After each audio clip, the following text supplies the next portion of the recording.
Assalamualaikum warahmatullahi wabarakatuh.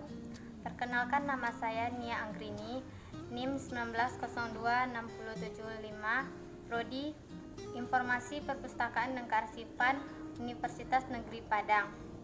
Dalam video ini saya akan menjelaskan tentang skema klasifikasi arsip. Sebelum lanjut ke video berikutnya, jangan lupa like, comment, and subscribe ya teman-teman. Baiklah, saya akan menjelaskan apa itu arsip.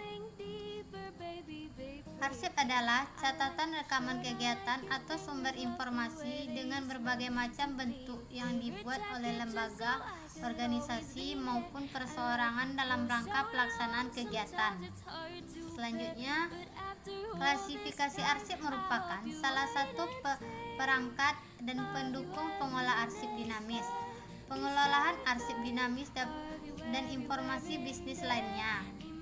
Dapat difasilitasikan dengan mengembangkan dan menerapkan perangkat untuk membantu mengklasifikasi, memberikan judul, menemukan kembali, dan sebagainya. Berikutnya, tujuan klasifikasi. Yang pertama, dasar penyimpanan arsip secara sistematis dan logis. 2. Pedoman untuk menentukan pengelompokan dan jenjang masalah yang terkandung dalam arsip. Selanjutnya, indeks. Indeks adalah suatu tanda pengenal berkas atau judul berkas. Fungsi yaitu membedakan antara berkas yang satu dengan berkas lainnya, mempermudah dalam menemukan dan menyimpan arsip. Berikutnya, aturan pengindeksan. Dasar untuk menentukan ketetapan mengindeks, yaitu yang pertama, nama yang paling penting. 2. Pada korespondensi, nama kepala surat yang paling tepat diindeks. 3. Jika nama instansi dan penanda tangan surat sama pentingnya, maka nama instansi yang akan dijadikan indeks. Pada surat yang tidak berkepala surat akan lebih baik diberikan indeks dengan nama penanda tangan surat.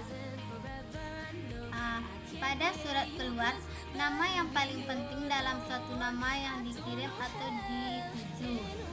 Pada surat keluar untuk perorangan, untuk nama si alamat yang terpenting sebaiknya digunakan sebagai indeks. Jika masalah khusus akan digunakan dalam pemberkasan, harus disertai nama instansi dan nama individualnya. Jika nama atau masalah di dalam surat yang dianggap penting, maka itu yang paling diindeks. Selanjutnya, berikut contoh klasifikasi arsip fasilitatif. Yang pertama, yaitu laporan ikhtisar penerimaan dan pengeluaran tahunan, termasuk ke dalam keuangan kode 05 pertanggungjawaban keuangan, 01 laporan keuangan, jadi kode klasifikasinya 0501 laporan keuangan. Contoh yang kedua, yaitu surat izin cuti tahunan, termasuk ke dalam kepegawaian kode 04 cuti, 02 cuti tahunan, jadi kode klasifikasinya yaitu 04 02 cuti tahunan. Yang berikutnya, contoh klasifikasi arsip substantif. Yang pertama, yaitu surat permohonan cuti kuliah, termasuk ke dalam penyelenggaraan pendidikan, kode 01 kemahasiswaan, 00 cuti mahasiswa, jadi kode klasifikasi PP 0100 cuti mahasiswa.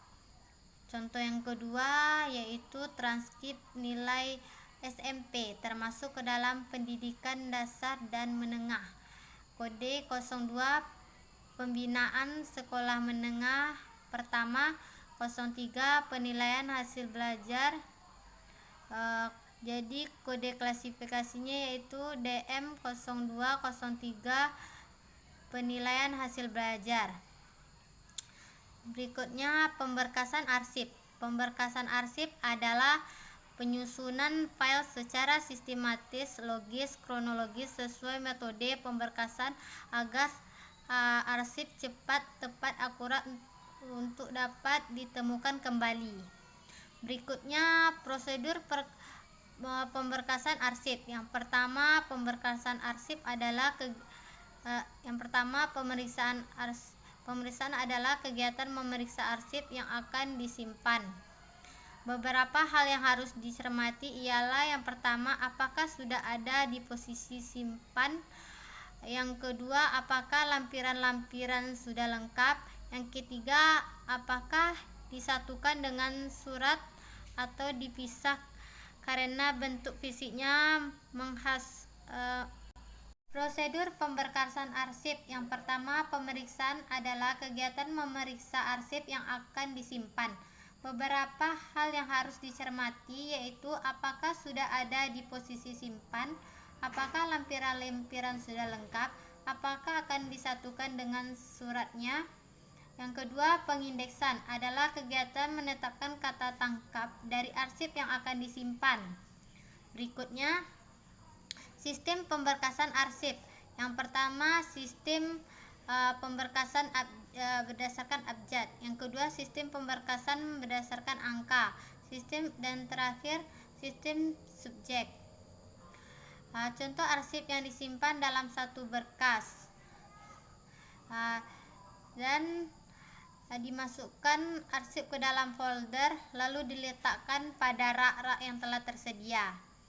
Yang terakhir, penemuan kembali arsip, yaitu dengan pencarian pengeluaran arsip dari rak, penulisan di sarana peminjaman dan pengembalian. Mungkin hanya itu yang dapat saya sampaikan. Kalau ada salah dan jangan, saya mohon maaf. Assalamualaikum warahmatullahi wabarakatuh.